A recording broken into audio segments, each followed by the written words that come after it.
नमस्कार। सबसे पहले खबर कोलकाता से। कोलकाता के सभी निजी अस्पतालों ने त्योहारों को ध्यान में रखते हुए कोविड महामारी में आवश्यक सभी सामान का स्टॉक करना शुरू कर दिया। कोविड बिस्तर क्षमता बढ़ाने के अलावा शहर भर के निजी अस्पतालों ने आवश्यक दवाओं का स्टॉक किया है, जो कोविड रोगियों के उपचार में उपयोग की जाती है। अस्पतालों को ऑक्सीजन सप्लायर्स द्वारा इस त्योहार के दौरान निर्बाध आपूर्ति का आश्वासन भी दिया गया है। अगली खबर महाराष्ट्र के ठाणे जिले से। ठाणे में 24 वर्षीय एक नवयुवक को पुलिस ने गिरफ्तार किया। कारण ये रहा कि इस नवयुवक ने कार्य संबंधी विवाद को लेकर अपने ही साथी कर्मचारी की हत्या कर दी। दिल्ली के उप मुख्यमंत्री मनीष सिसोदिया ने कहा कि इस वर्ष कोविड-19 महामारी के कारण कक्षा में पढ़ाई नहीं हो पाई है, जिस वजह से छात्रों को बहुत नुकसान हुआ है। उन्होंने यह सुझाव दिया कि नीट और जेईई जैसे प्रवेश परीक्षा के पाठ्यक्रम को 50% तक कम किया जाना चाहिए। अगली खबर भारत की राजधानी दिल्ली से। दिल्ली के लोक नायक अस्पताल में दिल्ली के मुख्यमंत्री द्वारा एक नए विंग की नींव रख दी गई है। 1500 बिस्तर वाले एक नए ब्लॉक की योजना और मरीजों के लिए अत्याधुनिक इंडोर सुविधाओं के साथ दिल्ली सरकार द्वारा संचालित लोक नायक अस्पताल जल्द ही दिल्ली की सबसे बड़ी चिकित्सा सुविधा और देश के सबसे बड़े अस्पतालों में से एक होगा। दिल्ली पुलिस ने शुक्रवार को कहा कि पुरुषों के एक समूह ने कथित रूप से कश्मीरी गेट क्षेत्र से एक कांस्टेबल का अपहरण कर लिया। अपहरण करने के बाद उसे मारापीटी की, उसे लूटा गया और फिर 250 किलोमीटर दूर फिरोजाबाद में उसे फेंक दिया गया। फिलहाल मामले की जांच जारी है। शिखर धवन का इस आईपीएल में शानदार प्रदर्शन जारी है। शिखर धवन ने लगातार 2 मैचों में 2 सेंचुरीज मारी है और इसके साथ ही उन्होंने लगातार 5वें सीजन में 400 के प्लस रन बनाए। उनकी इस शानदार बैटिंग प्रदर्शन को देखकर सचिन तेंदुलकर ने भी कहा है कि उनको इनकी बैटिंग देखकर बहुत मजा आ रही है। महेंद्र सिंह धोनी ने पांड्या ब्रदर्स को अपनी टी शर्ट गिफ्ट की। फैंस इस पर अनुमान लगा रहे हैं कि क्या ये धोनी का आखिरी टूर्नामेंट तो नहीं। इस आईपीएल में यंग बॉलर्स का दबदबा रहा है। अब तक दिल्ली के गेंदबाजों की इकोनॉमी 8 से कम है और वहीं चेन्नई के बॉलर्स की इकोनॉमी 9 से ज्यादा। आईपीएल में विराट कोहली ने नया रिकॉर्ड बनाया है। विराट कोहली 500 चौके लगाने वाले दूसरे बल्लेबाज बने। शिखर धवन टॉप पर। इस बार के रणजी ट्रॉफी के फॉर्मेट में बदलाव।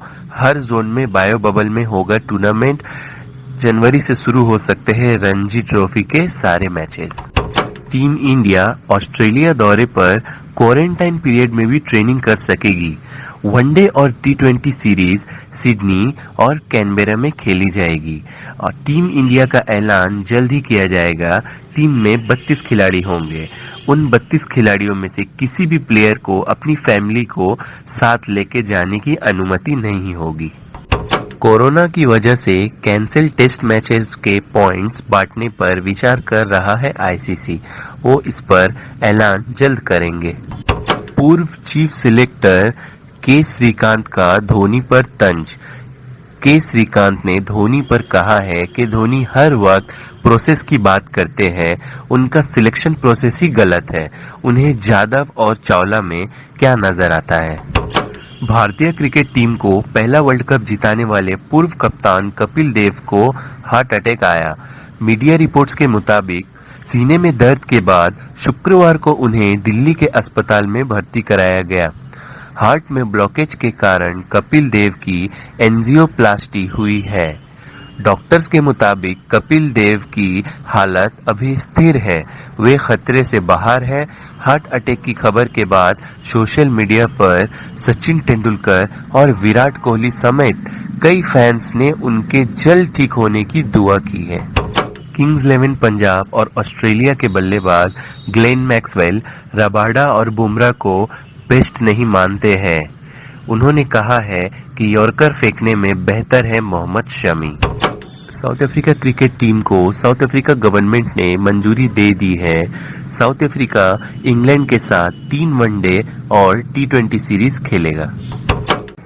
दिल्ली कैपिटल्स ने लेग स्पिनर अमित मिश्रा की जगह पर लेग स्पिनर प्रवीण दुबे को टीम में शामिल किया है और ईशांत की जगह पर अब भी तलाश जारी है।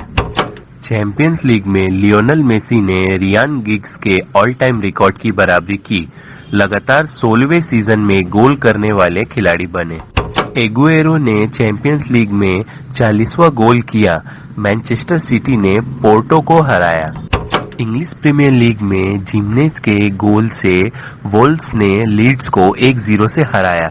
सीजन में घरेलू मैदान पर लीड्स यूनाइटेड की पहली हार।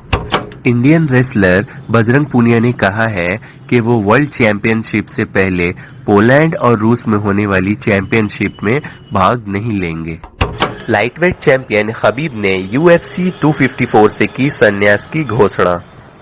शनिवार की रात UFC 254 के दूसरे दौर में जस्टिन गैत्जे को हराने के साथ ही 29-0 से नाबाद लाइटवेट चैंपियन खबीब नर्मागोमदोव ने मार्शल आर्ट से संन्यास की घोषणा कर दी। जुलाई में अपने पिता और आजीवन कोच अब्दुल मनप नूरमागोमदोव की मौत के बाद अपनी पहली लड़ाई को प्रभावशाली ढंग से समाप्त करने के तुरंत बाद खबीब ने संन्यास को लेकर ये बड़ा ऐलान कर दिया है। अब्दुल मनप को कोविड-19 और दिल की समस्या थी और उनके बेटे ने अपने तीसरे MFC टाइटल डिफेंस के दूसरे दौर में गैत्जे को बेहोश करके चित कर दिया। उन्होंने कहा, ये मेरी आखिरी लड़ाई है। नूरमागोमदोव ने यह भी कहा कि मैं अपने पिता के बिना वापस जाने वाला नहीं हूँ। मैंने अपनी माँ से बात की है, वो नहीं जानती कि मैं बिना पिता के कैसे लड़ता हूँ, लेकिन मैंने वादा किया था कि ये मेरी आखिरी लड़ाई होगी और अगर मैं बोलता हूँ तो मुझे इसका पालन करना होगा।